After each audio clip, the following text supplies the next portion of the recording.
Welcome back to economics learning. Today we discuss contingent, static and dynamic functions of money. आज हमने इस video के अंदर contingent, static and dynamic function of money जो है ना वो डिस्कस करना है।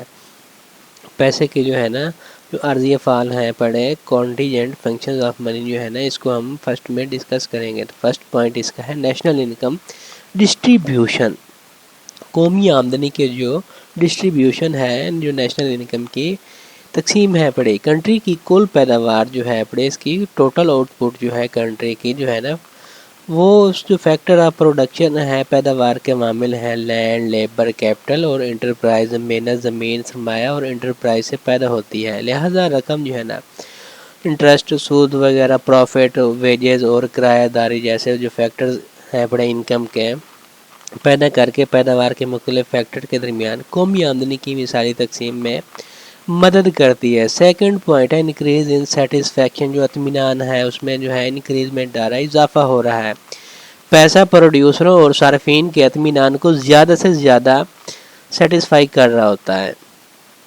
एक प्रोड्यूसर किसी जो फैक्टर है उसकी प्राइस को इसके जो है ना जो इक्विटिंग प्राइस है पड़े इसके मामूली पैदावारी सलाहियत के साथ बराबर करके जो है अपने इत्मीनान जो है मुनाफा प्रॉफिट वगैरह को ज़्यादा से ज़्यादा करता है। इसी तरह एक सारिफ जो है कंज्यूमर जो है किसी शय की कीमत को इसके मामूली अफादियत जो यूटिलिटी है उसके साथ बराबर जो है ना इक्वल करके अपने इत्मीनान जो है उसको ज़्यादा से ज़्यादा करता है। थर्ड पॉइंट है क्रेडिट क्रिएशन। इसके क्रेडिट की जो तख्लीक है ना कमर्शियल बैंक डिमांड डिपॉजिट्स की मदद से क्रेडिट बनाते हैं जो पैसे की इजाद से पहले मुमकिन नहीं था। स्टोर वैल्यू जो है ना उसके तौर पर जो है ना पैसा लोगों के बैंकों में डिमांड डिपॉजिट की सूरत में जो है ना ज़्यादा जो है ना सेविंग करने की तरगीब दे रहा होता है। फोर्थ पॉइंट है कैपिटल प्रोडक्टिविटी, जो कि सरमाए की पैदावारी सलाहियत है पड़ी। पैसा सरमाए की पैदावारी सलाहियत को बढ़ाने में जो है ना मदद करता है क्योंकि यह सबसे ज़्यादा प्रॉफिट एहसासा होता है माए एहसासा है जिसके किसी भी चीज़ में यूज़ किया जा सकता है। पैसे की लिक्विडिटी सरमाए के कम पैदावारी इस्तेमाल से ज़्यादा पैदावारी इस्तेमाल में मुंतकिल करना आसान और मुमकिन बना देता है। फिफ्थ पॉइंट है बैरियर ऑफ ऑप्शन, इख्तियारात का जो अलमबरदार होता है। पैसा अपने पास जो है ना रखने वाले शख्स को जो पावर ऑफ परचेज है परचेजिंग पावर है क़ुव्वत ख़रीद जो है ना वो फराम करता है। जितना ज़्यादा पैसा होगा किसी के पास उतनी ज़्यादा उसकी परचेजिंग पावर होगी, जितना कम उतनी कम जो है ना परचेजिंग पावर लोगों के पास हो गए। इसे बैरियर भी कहा जाता है और वो इसे कई तरीक़ों से जो है ना यूज़ कर सकता है। बैरियर सूरत हाल तरजीह और इज्जत वगैरह के लिहाज से रकम के यूज़ के बारे में वक्तन फ़वक्तन और जगह जगह अपना फ़ैसला बदल सकता है।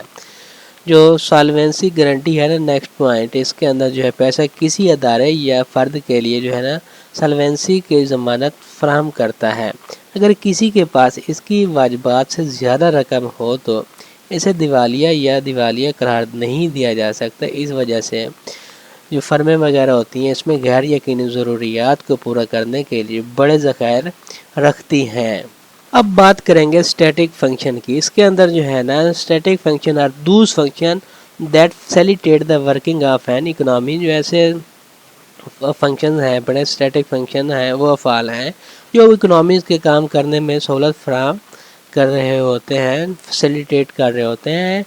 And is absence of this function the economy can not work properly. अगर ये फंक्शन इकोनॉमीज़ के अंदर नहीं होंगे तो वो प्रॉपरली तौर पर वर्क नहीं कर पाएगी। For example function of money as a store of value, जैसे कि फंक्शन का है मनी का फंक्शन है वैल्यू को स्टोर करना, मीडियम ऑफ एक्सचेंज होता है, मेजर ऑफ वैल्यू होता है and standard of deferred payments वगैरह होता है। आज स्टैटिक फंक्शन ये जो फंक्शन है ये स्टैटिक फंक्शन है। अगर ये नहीं होगे तो रकम जो है इकोनॉमीज़ वगैरह जो होती है वो प्रॉपरली तौर पर जो है ना वर्क नहीं कर पाएगी। नेक्स्ट है dynamic function. Dynamic function are those function that determine the economic trend and cause movement in the economic activities of a country. ये जो फ़ाल है डायनामिक जो मुतहरिक फ़ाल होते फंक्शन होते हैं जो माशी रुझानात का तयन करते हैं और किसी कंट्री की जो इकोनॉमी एक्टिविटीज़ वगैरह हो रही होती हैं उसको उसकी तहरीक पैदा करते हैं। मिसाल के तौर पर क्रेडिट की तोसी से न सिर्फ कीमत की जो लेवल है उसका इजाफा होता है اس میں انکریزمنٹ آتا ہے، بلکہ جو ہے اپنے امپلائمنٹ ہے اس میں بھی انکریزمنٹ آ رہا ہوتا ہے، اس کی سطح میں بھی روزگار جو ہوتا ہے، آمدنی ہوتی ہے، اس کے لیول میں بھی انکریزمنٹ آتا ہے، اور معیشت میں پیداوار میں بھی اضافہ ہوتا ہے۔ پیسہ جو ہے نا زیادہ پیداوار پیدا کرنے کے لیے جو ہے نا بیکار وسائل کو پیداواری چینجز میں جو ہے نا ڈال سکتا ہے۔ تو یہ تھا آج کا ہمارا لیسن، تھینک یو۔